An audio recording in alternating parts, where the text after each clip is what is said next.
طبق همون وعده کردگی خیش من میخواهم که به بعضی سوالها پاسخ بگم، با انشالله خیلی در ضمن میبینیم. از بس که مکتوبای زیاد جمع شده است، راستی من نمیدونم که تاریخ این مکتوبها کی نوشته شدند، اما در دست ما هست، امانت است. انشالله باید امانت به امانتدار سپریده شود. خب یک برادر نوشته است: السلام علیکم داملای محترم، من یکی از مخلصان دائمی شما هستم.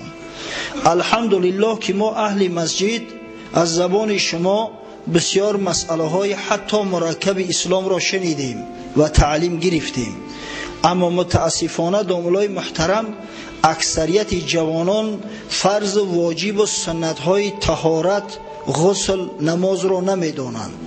در وقت طهارت مشاهده میکنم بعضی جوانها مسح سر را که فرض است درست کشیده نمیتوانند، یا در وقت رکوع کردن میکه ها بالا شده، پشت ها حتی دنبه هایشان نمایان می شود. ترک فرض میکنند. نماز را با خشوع و تضرع نمی خوانند. در نماز حرکت های بیجا میکنند.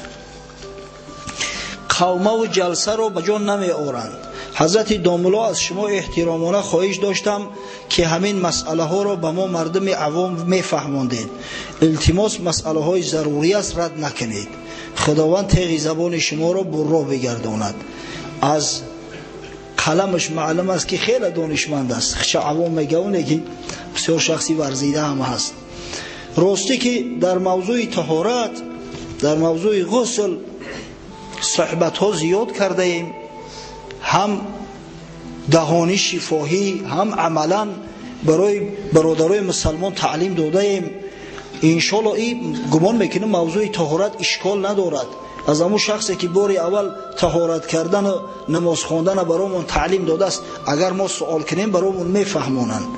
من گمان میکنم که اگه در این موضوع باز اثر نو صحبت شروع کردن مثل آن است که به دانشجویان مکتب عالی اثر نو کرات تعلیم دهی، همون خیلی است. خب اما در مسئله خشوع تضرع راستیست بسیار سوالی بجای داده است. در مسئله همون میکه ها بسیار سوالی بجا داده است.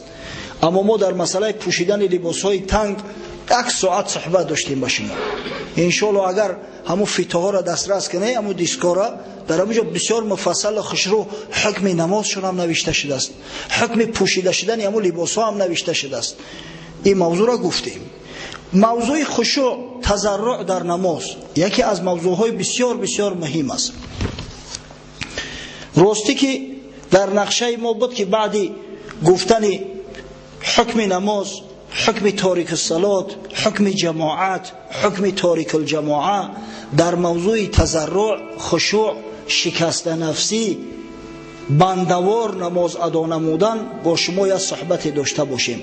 انشالله این سوال هم بسیار سوالی به مورد است و چخیلی که برای آدمای دقیق نظر پوشیده نیست. منم مخصوص همین سوال از بین سوالات جداگونه موندم که هم با موضوع موافقت کنه، هم پاسخی به سوال ها شود.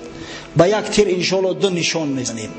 هم از صحبت هر هفته اینه خود دور نمیافتیم که موضوع نماز است، هم با سوال های این برادر که راستی شاید که به صبرانه پاسخ سوالی خود چه انتظار میکشد جواب گفته باشیم. خداوند متعال در قرآن عظیم الشان وصف بندگان مؤمن را میکند. در سوره مؤمنون، این سوره با نام مؤمنون یاد می شود. حضرت خداوندی می فرماید اعوذ بالله من الشیطان الرجیم قد افلح المؤمنون الذين هم في صلاتهم خاشعون.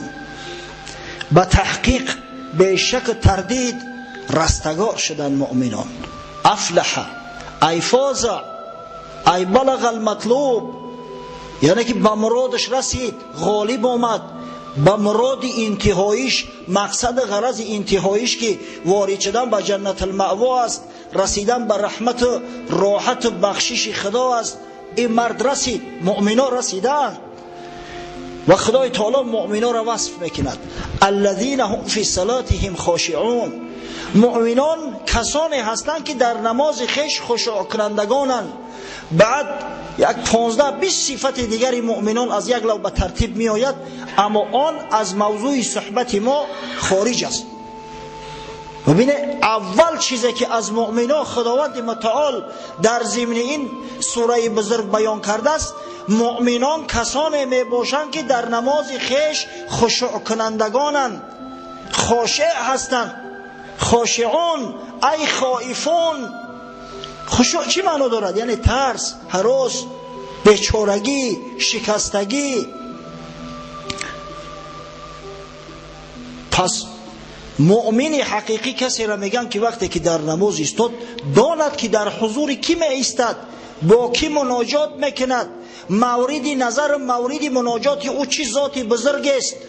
اگر همین تصور در عقلت پیدا شد، تمام دیگه فکر اندیشه ها همه ترا ترک میکنن، همه هوش یادت به نماز می شود، همه هوش یادت به عبادت خدا می شود. خاشعان کسانی هستند که در نماز می گریند، سبحان الله گریه میکنند. امام ابو داود و امام نسائی از مطرف از پدرش عبدالله ابن شخیر روایت میکنند که عبدالله ابن شخیر میگه آتیت رسول الله صلی الله علیه و سلم و هو یصلی و من صدره عزیز که عزیز رحا او مرجل من البکا. پیش پیغمبر خدا صلی الله علیه و سلم آمدم، میگه حضرت آمدم که نماز میخوان و از سینش یک صدای خارج میشد، یک غلغله خارج میشد مثل غلغله آسیاب. آسیاب دیده که از صدا داره، یا مثل غلغله دیگ وقتی که میجوشد بلق بلق میکند از گریه. حضرت نماز میخوند و گریه میکرد. در اخبار اومده است حضرت صلی الله علیه و سلم قرآن تلاوت میکرد در داخل نماز تا اینکه به این آیه، به یک آیه از آیه های سوره مائده رسید، جایی که حضرت عیسی علیه السلام به خداوند مناجات میکند ان تعذبهم فانهم عبادک و این تغفر لهم فانک انت العزیز الحکیم. حضرت عیسی میفرماید اگر پروردگارا این امت مرا که سرکش شدن، گردن کش شدن، بے فراستی کردن، پیغمبر خیش را رنجاندن، اگر عذاب شبتی بنده های تا هستند، حق داری، زیرا ملکی توست، زیرا در تصرفی تا هستند. اما اگر گناهشون بیامرزی، مغفرت شونم کنی، هدایت شونم کنی، از دست تو می آید. تو عزیز هستی، پروردگار غالب هستی و بسیار با حکمت هستی، چیزایی را تو میدانی که ما نمیدانیم. حضرت 20 بار همه آیه را تکرار کرده است و در نماز زار زار میگریست. هر باره که این تعذبهم فانهم عبادک و این تغفر لهم فانک انت العزیز الحکیم میخوند میگریست. امروز گریه برای مردم ما را زپدلا شده است. آخه پیش خدا که گریه نکنی از کجا رحمت خدا به جوش بیاید؟ تا نگرید طفل کی جوشد لبن، تا نگرید ابر کی خندد چمن، تا نگرید کودک حلوا فروش بحر بخشایش کجا آید به جوش. کودک گریه که نکنه ای کجا در سینه مادرش سینه به شیر می جوشه. کودک حتی به یادی بعضی مادرای به تشویش به پروا نمیزنه. همون کودک یک جیانشه داریم خدا نگهبانش باشه، ولی کلون شده است، خیلی سال پیشتر بود، ولی بالغ است. میرم کودک میدهک یک خبرگیریش میرم در ایزارش پیشاب کرده است، کودک اهل گریه نمیکنه. همون او وقتا پامپرس که بود اخی سالای در نظر دارم 96 97 96 بود والله عالم یا 95 بود. همین کودک بیچاره پیشاب کرده است، آب در همون لباسکاش تر شده است، در پوچهاش رسیده، سب سرخ شده است، پیشاب کسلته داره میدونی نه، همه را میسوزونه اخی.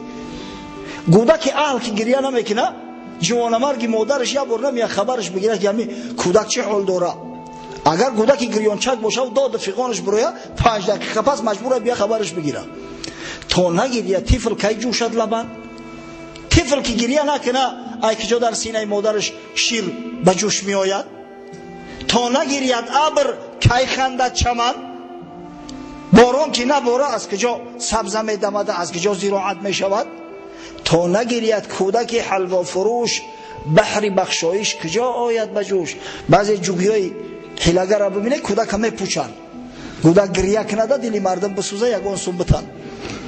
الان در نماز هم باید شخصی مسلمان گریان باشد، با تضرع نماز بخواند، با خشوع نماز بخواند، تا اینکه خدای تعالی او نماز قبول کند، تا اینکه خدای تعالی رحمت بالای او بنده ایثار کند. خب بعضی حتی به سوادای داریم که میگن در نماز یکی اگر گریه کردی نمازت فاسد میشود. خیلی گپورم است. آره فاسد میشود، به شرطی که تو برای رنج بدنت گریه کنی، یگان درد داری در تنت گریه میکنی، یا به شرط فاسد میشود که یک مصیبت دنیوی به سرت اومده است، در روی نماز برای مصیبت گریه میکنی، برای کار دنیا گریه کنی، یا که به آواز گریه کنی، وای داد ای وای گفته گریه کنی. در این صورت البته نماز فاسد میشه. اما وقتی که تو در داخل نماز برای کار آخرت گریه میکنی، به خاطر رحمت خدا گریه میکنی، آب دیدت میریزه، گلود محکم میشود، این رحمت است بچه ها، این مفسدی نماز نیست. اون یکی پرسید از مفتی براز، گر کسی گرید و نوحه در نماز، آن نماز او عجب باطل شود یا نمازش جایز و کامل بود. از مفتی میگه شخص سوال کرد که مرد در نماز گریه کرد، حکم نمازش چی است؟ آیا نمازش باطل می شود یا نمازش قبول است و کامل است؟ گفت آب دیده نامش بحری چیست؟ بینگری تا که چی دید او و گریست. گفت چرا آب دیده میگن؟ با او خاطر آب دیده میگن که هم مردک چی را دید گریست؟ و چی خاطر گریست است؟ آن جهان گردیده است آن پرنیاز، رونق یابد ز گریه آن نماز. اگر گریهش به خاطر آخرت باشد، به خاطر جلب رحمت مغفرت خدا باشد، به خاطر جنت باشد، از ترس عذاب دوزخ باشد، رونق یابد ز گریه آن نماز. نمازش رونق میابد، نمازش انشالله یک ثوابش 100 ثواب میشود، بلکه 1000 ثواب میشود. ورزی رنجی تم بدان گریه و زی سوگ، ریسمان بشکست هم بکسست دوگ. اما اگر او گریه از رنجی بدن باشه، از یگان بیماری باشه یا از یگان مصیبت سگواری باشه، تحریمه نماز باطل می شود، نماز از سر این او خوانده لازم می شود. پیغمبر خدا صلی الله علیه و سلم فرمود لا یلیج النار رجل بکا من خشیت الله حتی تعود اللبن فی الزرع ولا یجتمع غبار فی سبیل الله و دخان جهنم. حدیث امام ترمذی روایت کرده است. حضرت رسول الله صلی الله علیه و سلم فرمود شخصی که از ترس خدا در نماز گریه میکند، خداوند آتش جهنم بر بدنش حرام میگرداند، آتش جهنم دیگه بر او اثر نمیکند تا زمانی که شیر برگشته به پیستان ندروید. یعنی هیچ وقت شیر دیگه به پیستان بر نمیگرده. اگر در شپریز پرش کنی لغت چم کنی نمیره به جای اساسیش. ولا یجتمع غبار فی سبیل الله و دخان جهنم، و غباری که در راه خدا برداشته می شود. شخص به خاطر ادای نماز به مسجد می آید، البته که راه چنگ داره، این راههای ما حتما چنگ دارن، چنگ که نداشته باشن ایا جو بجای دیگه میره در بالای اسفل پاپشات پری خاک می شود، ماشینت پری خاک می شود، پری چنگ هستید. اصلا اتمسفرای ما، فضای ما، انا همون غباری که در راه خدا برداشته می شود هیچ وقت با دود جهنم جمع نمی آید.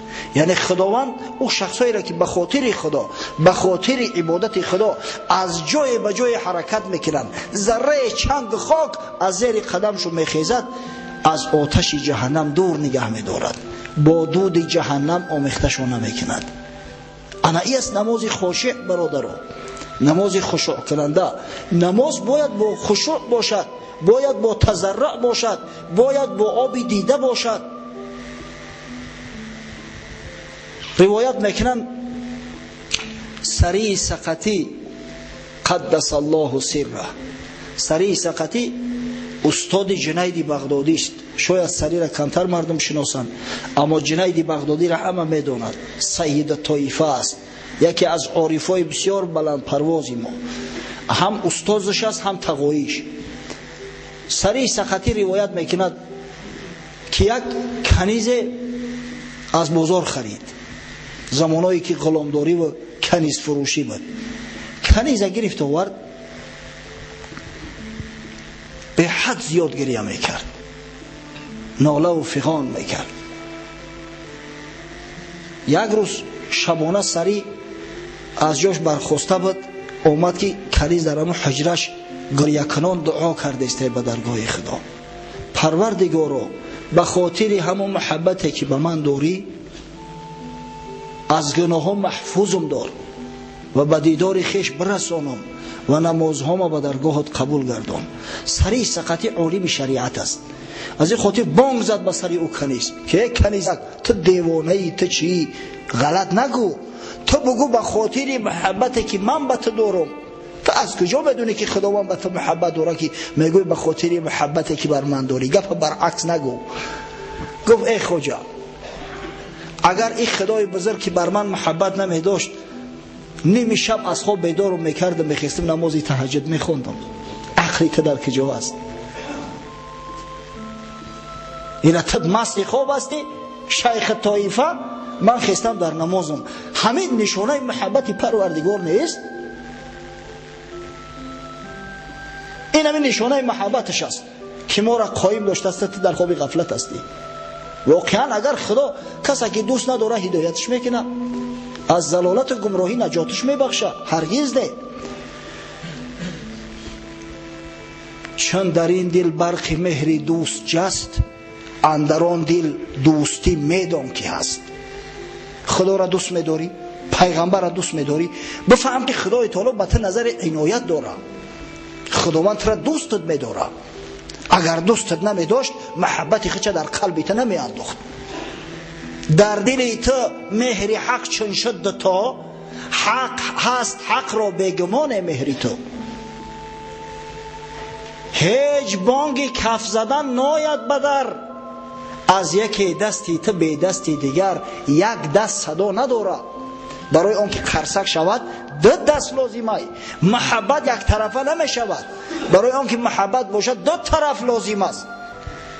تشنه می نالد که ای آبی گوار، آب هم گوید که کو ای آب خار. ما ای خدا میگیم، خداوند میگه ای بنده بیا به نماز، بیا به عبادت. آخه تو بیا پیش من دعا کن، من دعا قبول کنم. یا الله میگیم، الله اکبر میگیم، در جواب خداوند صد لبیک مو میگه، اما ما گوش شنیده نداریم. کسی از خادمای سری کنیزک گفت ای کنیزک ابله، چی گریه میکنی؟ یا چشمت قریب کور شده است، میترسم چشم دیگر هم کور میشه، دیگه تو با کسی در کور نمیشه، کمتر گریه کن. گفت اگر خدای تعالی داخل جنتم کنه، تمام اعضای بدنم چشم میشود، تمام اعضای بدنم چشم میشود. نه که اگر از رحمتش محروم کنه و از دیدار محروم کنه، خدا بگیرم چشم را که از دیدار پروردگار محروم باشه. در کار نیست برای من او چشم. سری گفت کنیز، گفت تو آزادی. تو قسم به خدا، گفت غیر خدا بندگی کسی را نمیشویی. تو بنده الله هستی، همین کفایت میکنه، برو آزاد. حتی نفقش با براش داد، مدت چند ماهی نشه که یگان جا عذاب نکشه، تل بندگی نکنه و کنیزه که آزاد کرد. یک زن ببین غیرت شجاعت چه، سبحان الله. ما و شما خوشمون نمیاد که 5 وقت نماز بیاییم با جماعت در مسجد ادا کنیم، چه برسه با این غیرت و با این شجاعت. حضرت شعیب پیغمبر علیه السلام، قبل از او که پیغمبر خدا شود، قبل از او که خدای تعالی او را به پیغمبری مبعوث گرداند، عابد بود. یک عابد خدا پرست، زیاد میگریست است، گریه و ناله میکرده است، اهل تضرع بود. حضرت مولوی قصهش آورده است در دیوان کبیر شمس: ای دل چه اندیشیده ای در عذر آن تقصیرها، از سوی او چندان وفا، از سوی تو چندین جفا. ای مسلمان میگم تو اندیشه آخرت نمیکنی؟ چه عذر می آورده باشی در پیش پروردگار که اینقدر وفا، اینقدر محبت از جانب خدا، اینقدر بخشش، اینقدر عطا برای تو، در عوض از جانب تو اینقدر جفا، اینقدر سرکشی، اینقدر عناد، اینقدر خدا ناشناسی. از بد پشیمان میشوی، الله گویان میشوی، آنگه تو را او میکشد تا وارهاند مرد را. صدقه الله بزرگت کنه که همین قدر گناه میکنی، با وقتی که پشیمان شدی، با توبه کردی، خداوند گناهات میبخشه. بانگ شعیب ناله اش، آن اشک همچون ژاله اش، چون شد ز حد از آسمان، آمد سحرگاهش ندا. گر مجرمی بخشیدمت، از جرم آمرزیدمت، فردوس خواهی دادمت، خاموش رها کن این دعا. وقتی که میگه حضرت شعیب در گریه و ناله خداوند غرقه گشته بود، یک شب یک صدای برآمد که ای شعیب بس است که دیگه گریه نکن، گناهکار باشی گناهات بخشیدم. اگر فردوس در کار طلب داشته باشی جنت فردوس برات دادم، بس ای دیگه گریه نکن. گفتا نه این خواهم نه آن، دیدار حق خواهم عیان. گر 7 بحر آتش شود، من در روم بحری لقا. گفت نه پروای جنت دارم نه ترسی دوزخ، دیدار خدا را میخواهم. گفت اگر همه 7 اقیانوس هم آتش و از او طرف، یا الله بزرگ گفت اگر ذره اشارتم کنی میپرم سرکی. و رانده آن منظرم، بستست از او چشمی ترم، من در جحیم اولاترم، جنت نشاید مرمرا. اما اگر پروردگار رو از دیدار خودت ما را بی نصیب کرده باشی، جای من همون دوزخ است، چا میکنم من جنت؟ جنت مرا به روی تو هم دوزخ است هم عدو، من سوختم زین رنگ بو، کفر ایوانی بقا. جنت برای من دوزخ میشه و اگر به شرطی که از جمال تو محروم شم. گفتند بار کم گریی تا کم نگردد مبصری، که چشم نابینا شود چون بگذرد از حد بکا. گفتن یا شعیب بسیاری بد گریه نکن، که آدم وقت زیاد گریه کرد چشم خیره می شود، نوری چشم می رود، کور می شوی، می مانی پا بر جا. گفت ترده چشمم عاقبت، خواهند دیدن آن صفت، هر عضو من چشم می شود، کی غم خورم من از عما. و عاقبت این چشم من محروم خواهد ماندن، تا کور گردد آن بصر کونیست لایق دوست را. گفت ای مردم جاهل، اگر خدای بزرگ به جمال خود بارا میسر بگرداند، تمام اعضای بدنم چشم می شود، من کی پروای کوری دارم؟ اما اگر پروردگار از جمالش محروم گردانده باشد، خداوند کور کرده و چشمی را که از دیدار خدا محروم است. چند هر کسی در خورد خود، یار گزید از نیک و بد، ما را دریغ آید که خود فانی کنیم از بحر لا.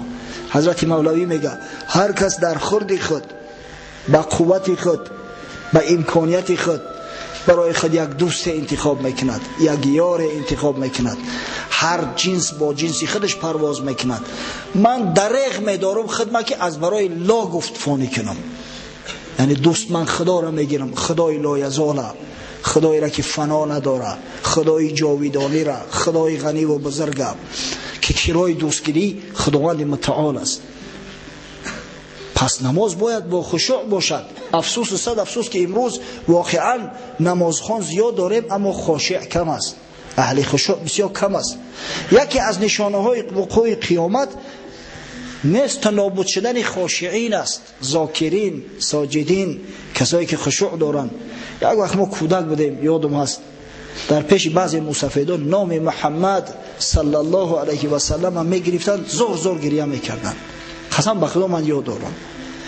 یا یگان نعت در وصف پیغمبر صلی الله علیه و سلم میخوندن، از گریه را سست میشدن. امروز بسیار کم مونده است این طایفه، بسیار کم مونده است. در حدیث اومده است، امام طبرانی به اسناد حسن روایتش میکند، از ابو دردا رضی الله عنه صحابی پیغمبر صلی الله علیه و سلم که فرمود حضرت رسول الله صلی الله علیه و سلم بار ارشاد فرمودند: اول شیء یرفع من هذه الامه الخشوع. پیغمبر خدا گفت اول چیزی که از این امت گرفته می شود انمی خشوع است، انمی ترسشون است، محبتشون است. اول همین را می بردارن. حتی لا ترى فیها خاشعا، حتی که در میان امت یگان آدم خاشع پیدا نمیکنی. نماز میخونن به ظاهر اما خشوع که نباشد. آخه اون نماز چی زیب دارد، چی زینت دارد، چی جلا دارد، چی رغبت دارد، همه همی وابسته به خشوع است. برادرای عزیز، خشوع در کدام صورت می شود؟ در صورتی که نماز مو کامل باشد، در صورتی که رکوع و سجده ها را پر رعایت کنیم. ببینید برادر مو شکایت میکنه که جوانا رکوع و سجده را پر نمیکنن، از رکوع سراسیمه میخیزن، قامتشون حتی در رکوع پره خشلو خم کردن نمیتونن، قومه و جلسه را رعایت نمیکنن، چیزی که در متن مکتوب برادر اومده است. واقعا درست میگم. در خبر آمده است، حدیث متفق علیه، حدیثی که بخاری و مسلم روایت میکنن، از حضرت ابو هریره رضی الله عنه راوی امت اسلامی. ابو هریره میگه دخل رسول الله صلی الله علیه و سلم المسجد فدخل رجل فسلم علی النبی صلی الله علیه و سلم. حضرت رسول الله صلی الله علیه و سلم بار داخل مسجد شده بود. یک مرد میگه داخل شد، نماز خوند در یک گوشه مسجد. بعدا اومد نزد حضرت، سلامش گفت. فرد حضرت رسول الله جواب سلامش گفت و قال ارجع فصلی فانک لم تصلی. گفت ای مرد برگرد، نماز ایسر بخوان که تو نماز نخوندی، این نمازی تو قبول نیست. فصلى ثم جاء فسلم على النبي صلى الله عليه وسلم فقال ارجع فصلي فانك لم تصلي. رفت میگه به گفتگو اثر نو نماز خوند، باز اومد السلام علیکم یا رسول الله گفت. حضرت در جواب گفت ارجع فصلی، برگرد گفت نماز تا ایسر بخون که نمازت قبول نشد، تو نماز نخوندی. ثلاثا بخاری و مسلم روایت میکنن که همین کار 3 بار واقع شد، 3 مرتبه. وقتی که بار سوم هم خواند و آمد که حضرت همین سخن گفتش، این مرد گفت یا رسول الله والذی بعثک بالحق فما احسن غیره فعلمنی.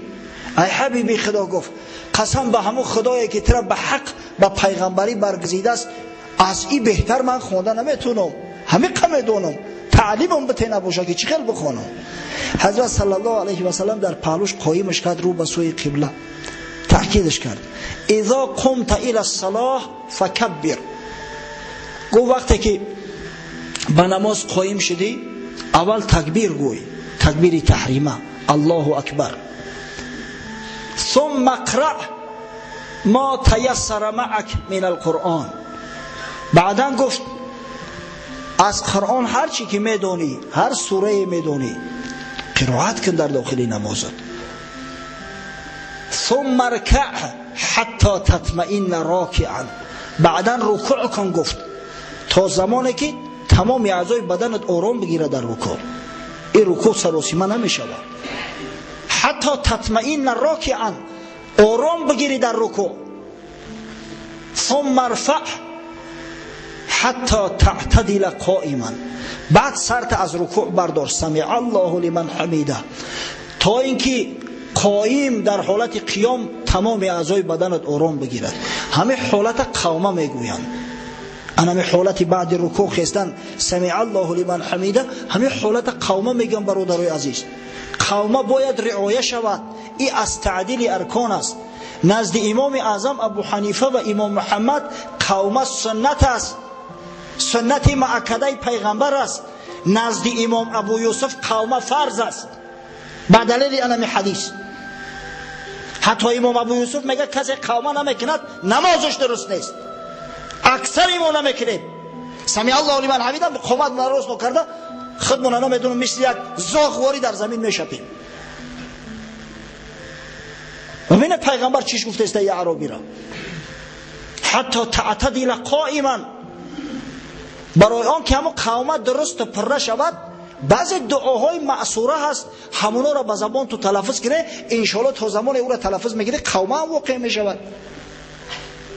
ربنا ولک الحمد حمدا کثیرا طیبا مبارکا فیه، همین سخن بگو انشاءالله قومت پره میشود، بسیار عالی جناب میشود. ثم اسجد حتی تطمئن ساجدا، بعد حضرت میگه سجده کن تا اینکه در سجده آرام بگیری، سراسیمه سرتنه بردار. حتی تطمئن ساجدا. بعض امامی هست که حالا همی سبحان گفته نگفته که سرشمی بردار از سجده. ایچی خیل سبحان ربی الاعلا گفت چند بار گفت خدا خودش میدونه. ثم ارفع حتی تطمئن جالسا، بعد سر از سجده بردار گفت و بشین تا زمانی که تمام اعضای بدنت آرام بگیرن. اینا در اسلام جلسه میگن. در علم نماز جلسه یعنی بین دو سجده نشستن جلسه میگن. همون جلسه باید رعایت شود. متاسفانه ما شخصای داریم که ای سجده یکم سرش اندکک میبردارن ناشیشته همین تا منتظر ایستادگی این استند میگوی 100 متر میدویده باشه هم قدر تیار ایستادگی. حال آنکه باید بشینی حتی تطمئن جالسا. جلسه نزد امام اعظم ابو حنیفه سنت است، اما نزد شاگردش امام ابو یوسف القاضی فرض است. میگه کسی اگر جلسه نمیکنه نمازش قبول نیست.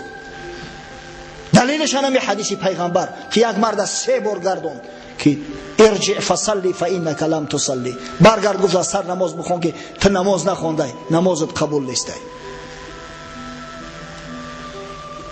ثم اسجد حتی تطمئن ساجدا، با سجده دیگه مکن و در همون سجده به مقدار بس که تمام اعضای بدنت آرام گیرن. این تعدیل میگن، این واجب است تعدیل ارکان. ثم افعل ذلك فی صلاتک کلها، بعد گفت همین کارا را در تمام نمازت انجام بده، در هر رکعت رعایت کن. این حدیث متفق علیه است برادرای عزیز. حضرت رسول الله صلی الله علیه و سلم صحابگان بزرگ خچ نهی کرده است از سراسیمه و تیز نماز خواندن. در روایت اومده است از حضرت ابو هریره رضی الله عنه، حضرت میگن نهانی خلیل عن ثلاث، دوست من محمد صلی الله علیه و سلم از 3 کار مرا نهی کرد، از 3 عمل نهیم کرد. عن ثلاث، نهانی عن نقره کنقرت دیک و عن اقعاء کاقعاء الكلب و عن التفات کالتفات ثعلب. از 3 عملی که شخص شبیه به حیوانات میکند برای بگم معن کرد. اولش از دانه چیندن مثل دانه چیندن خروس دیده سراسیمه از زمین دانه میچینه. همون شخصایی که تست سرشون در سجده میزنن میگیرن حکمشو حکم همون خروس است. پیغمبر نهی کرد میگه از این کار. دوم از نشستن مثل نشستن سگ چخل میشینه میدونه نوخه دو پای پیش چخ میمونه و پوچوش چی میگیره اقعا مثل، یعنی که بعضی برادرای هستن که میشینن بعد پاشون نخیل است. اینا اگر عملی نشانتم نمیفهمی. انا خیلی شیشتن درست نیست بچه‌ها، نه در نماز نه در غیر نماز. از برای خدا نخوا در مسجد خانه خدا بیای هم تا پهم کنی بشیدی شرم نمیداری. کویا بردا پیش رئیس تام خیلی بشی قور تا میکنه. ایت در پیش خدا شیشتای، در خانه خدا شیشتای. ایرا اقام میگن نشستنی مثل نشستنی سگ. این برای مسلمان زیبنده نیست. من که شخصا کسی را ببینم نصیحتش میکنم، نه که متاسفانه در جامعه زیاد هستن این طایفه مردم. و سوم از التفات مثل التفات روبه، سر این طرف گردنده تماشا کردن. همین پریروز بود والله اعلم، مسجد اکه میام یک برادر در بیرون نماز نفل نیت کرده است.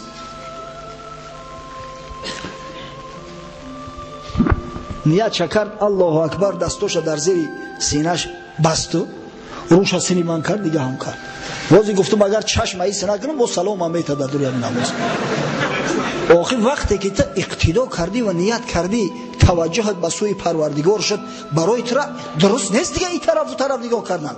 ولی بعضی برادر است در نمازهای با تماشا میکنه صفارا کی اومده باشه چند کس باشن، ممکن نیست. پیغمبر از آن التفات مثل التفات روبه امتی قچه معن کرده است که اگر همین خیلی کنی اخیر روبه صفت میشه، نکنی همین کارا را. از این خاطر برادرای عزیز خشوع در نماز بسیار بسیار مهم است. در روایت اومده است پیغمبر صلی الله علیه و سلم میفرماید اسرق الناس الذي يسرق من صلاته. عبدالله ابن مغفل رضی الله عنه روایت میکنه که بار رسول الله صلی الله علیه و سلم را نصیحت کرد، گفت دوستترین دزدها، دوستترین مردمان کسی هست که از نماز دزدی میکنه. حیران شده میگه، گفتم یا رسول الله کیف یسرق من صلاتی، از نماز چه خیلی دزدی میکنه؟ نماز چی است که او را میگیری میدزدیش؟ چه خیلی از نماز دزدی میشه است؟ حضرت گفت لا یتم رکوعها ولا سجودها. دزدی کردن از نماز ای است که رکوع و سجدهش پره و کامل نمیکنه، رکوع و سجدهش ناتمامن، پره و خشنو نیستن. همین دزدی از نماز است. و ابخل الناس من بخیل بالسلام. و در دوامش حضرت گفت بخیل ترین مردم شخصی هست که با سلام بخیلی میکنه. انمی در سلام دادن بخیلی میکنه. خیلی سلامش دادی ایتی اگون جیت کم نشید کو. اگر در همی که بخیلی کردی یا در علی گرفتن بخیلی کردی، پس تو بخیل ترین مردم هستی. یا شخصایی که قوما و جلسه را رعایت نمیکنن، بسیار حکمشو سخت است برادرای عزیز. حتی حضرت رسول الله تحذیر داد لا ينظر الله الى عبد لا يقيم صلبه بین رکوعه و سجوده. خداوند متعال گفت به مردی که قامت چه در قومه راست نمیکنه، در جلسه پریخش رو نمیشینه، فردا روز قیامت نظری رحمت نمی اندازه. از نظری رحمت خدا این طایفه مردم محروم میشوند. ای مردم، ما معتقد پیروی مذهب امام اعظم ابو حنیفه رحمه الله هستیم، پیروای اون مردی بزرگ هستیم که هر کسی را میخوانی در مناقبش شخصای بزرگ وکی ابن جراح و امثال اونا میگن از ابو حنیفه رحمه الله خشنمازتر ما کسی را ندیده ایم. در نماز تو همین درجه را خشوع داشت، نماز کامل پره میخوان. اگر نمازی ما کامل پره نباشد وای به حال ما که نماز ما قبول نمیشود. یکی از سبب‌های همون کامل پره نخوندن چی است؟ کاری دنیا. یا میگیم تجارت مدیر میشود، یا میگیم طعام دسری دسترخوان خنک میشود، یا فلان برادر دعوت میکرده است. همین نفسی پلید دنیا است. قسم به خدا این همین نفس وادار مو میکنه که نماز سراسیمه بخونیم، بعد میریم دستری دسترخوان یک نیم ساعت لق لق لق لق گپی بهوده دنیا میگیم. نمازی که تکبیر اولش از دنیا و نوش نعمت دنیا همه بالاتر و بالاتر است، برای ما ترک میشود، پروا نداریم. پس بر ضد همین نفس مبارزه بودن در کارای نماز. از نفس از دنیا بالاتر اگر ندونیم وای به حال ما. اما این نفس چیزی نیست که زوری هر کس به او برسه. اگر از خدا ترس نداشته باشی، اگر کاری آخرت تا از کاری دنیا بالا نگذاری، هیچ وقت از عهده مغلوب ساختن نفس نمیبری. از حضرت مولوی یک قصه براتو بکنم که عادت کرده ای دیگه. بعضی برادرها ختم و دعوا میکنن که امروز چرا مولوی خونده نشد و برای زکخر شدگیان، گسترانوم شدگیان، حالا که هم لذت چیزی را چشیدی دیگه دویم در طلبش میشوی. حضرت قصه میکنه در مثنوی شریف یک حکایت بشنو از تاریخ گوی، تا بری زین رازی سرپوشیده بوی. مارگیر رفت سوی کهسار، تا بگیرد او به افسونهاش مار. یک مارگیر به دست مارباز در کیستان مار بسیار می شود. یک روز برای شکاری مار کیستان می رود. مار زهرش می فروشن، پوستش می فروشن، بعضا خیچ از زنده می فروشن. از همین خاطر مارگیرها هم یک درآمد دارن. اژدهای مرده دید آنجا عظیم، که دلش از شکل او شد پر زیبیم. یک اژدها دید، ماری به حد کلان، همین قدر کلان بود که همون مردگی بود. دیدش میگه تلخش کفید. به همین درجه بدوی ما بسیار با هیبت. مار خودش چیزی با هیبت های. شاید یگون اناکوندا دید است توخی. او همه مرده گمان بردش، ولیک زنده بود و او ندیدش نیک نیک. اوزی سرماها و برف افسرده بود، زنده بود و شکل مرده می نمود. ای خلکی را کرخ شده بود است. این مار رو حیوانهای خزنده میدونه یک کرخت میشون اگر خنک شوه. کرخ شده یک خنکی را ای خیالی کرده است مرده است. خشرو نگهش نمیکنه، گمان کرد که مردگی ای.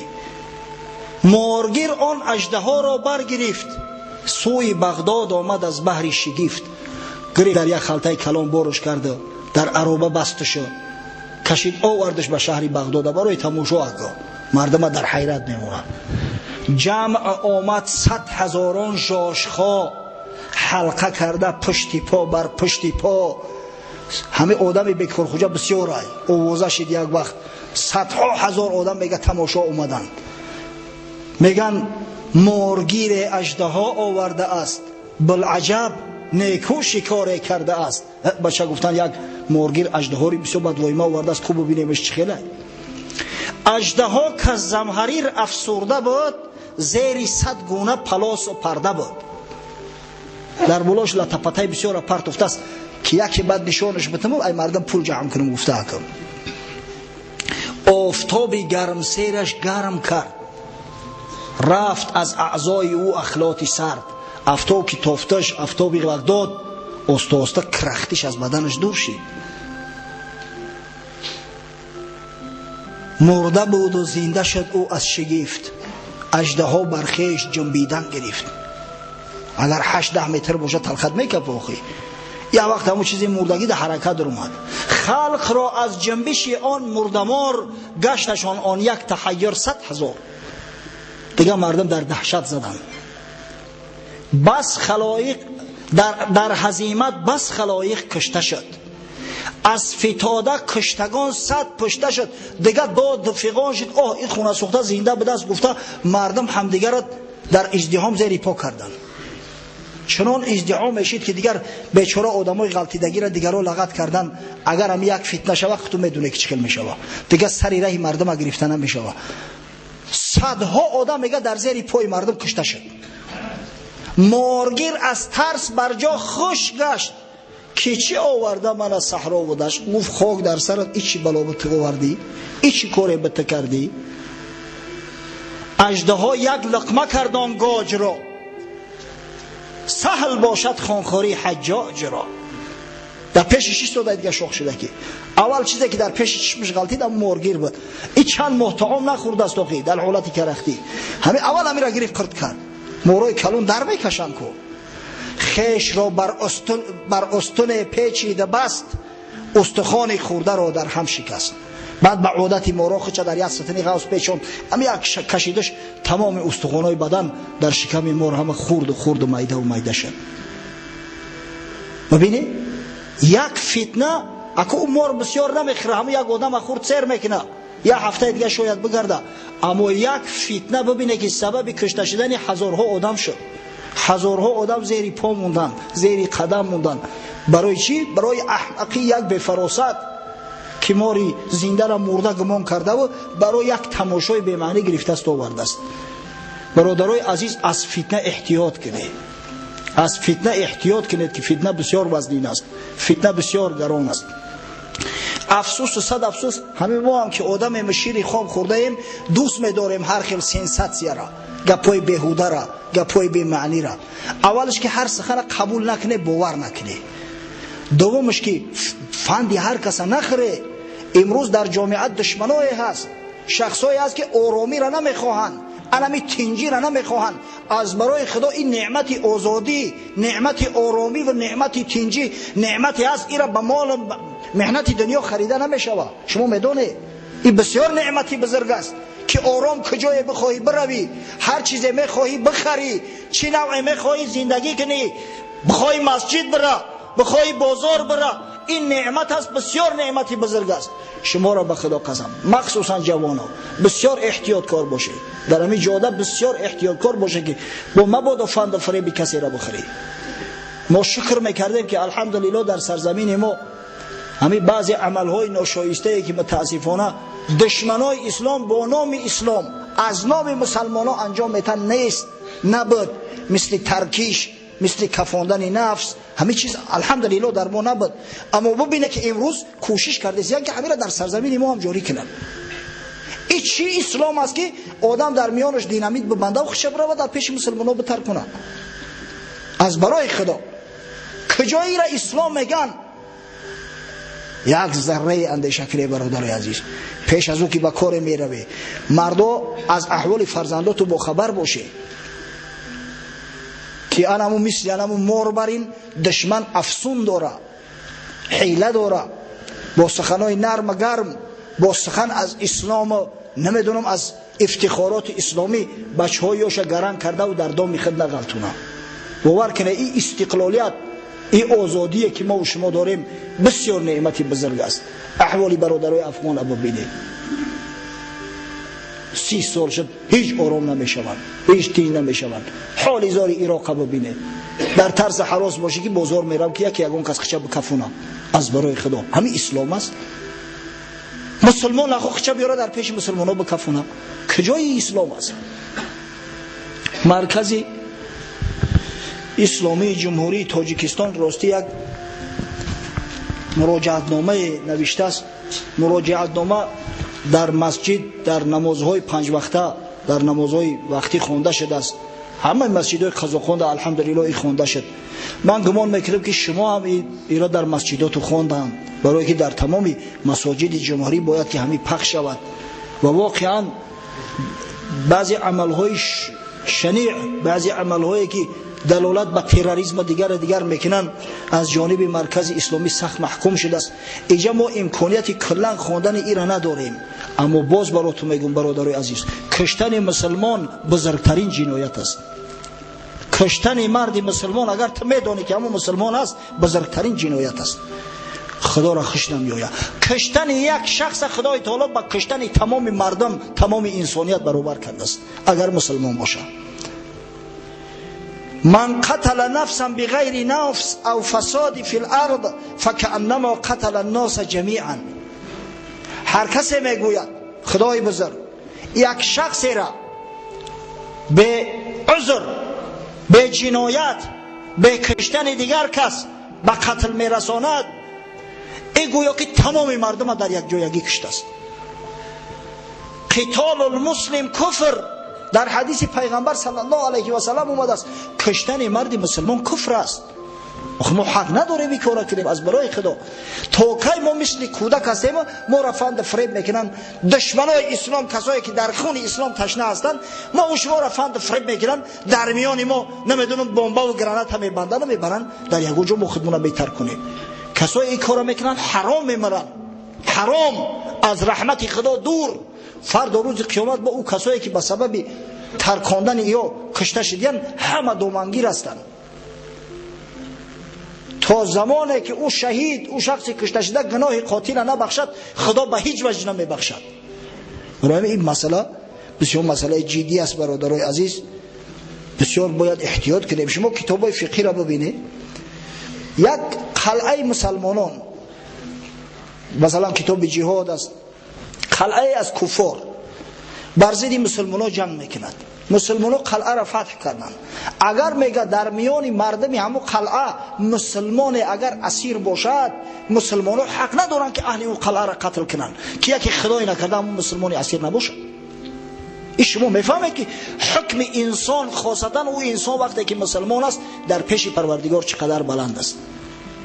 از همین خاطر انشاءالله قوم مسجد ما که همه بسیار جوانای دانشمند عاقل با عقل هستند، زیرا اکثریت این مسجد شخصایی تشکیل میکنند که از علوم اسلامی برخوردار هستند، طالب علم هستند، در دانشکده و دانشگاه های دنیوی و دینی میخوانند. از همین خاطر من یقین دارم که ما هرگز به فند و فریب دشمنا داده نمیشویم. اگر مبادا در کجای همین کارهای نامشروع هم که دیده، زود صد راه شوه، زود این راه منع کنه که خدای نکرده مثل همو کفکز سرزمین ما هم به همین بلا گرفتار نشود. که باور کنه قسم به خدا این عمل بسیار عملی نوجوان مردانه است، بسیار عملی بی‌غیرتانه است. از خداوند متعال تمنای آن را دارم که پروردگار استقلال و آزادی و آبادی و فیض و برکاتی را که به این سرزمین عطا کرده است دیگر از ما دور نسازد و خداوند مردم مسلمان این سرزمین صاحبی هوشیاری و بیداری گرداند که مکر و فریب و دسیسه دشمنان را نخرند و پروردگار مساعدت فرماید که همیشه هوشیار باشیم. خدایا محبت این سرزمین، محبت این دین بزرگ در قلبامون جای کن. پروردگار فراست اسلامی برامون عطا کن. پیغمبر خدا صلی الله علیه و سلم فرموده است اتقوا فراست المؤمن فانه ينظر بنور الله.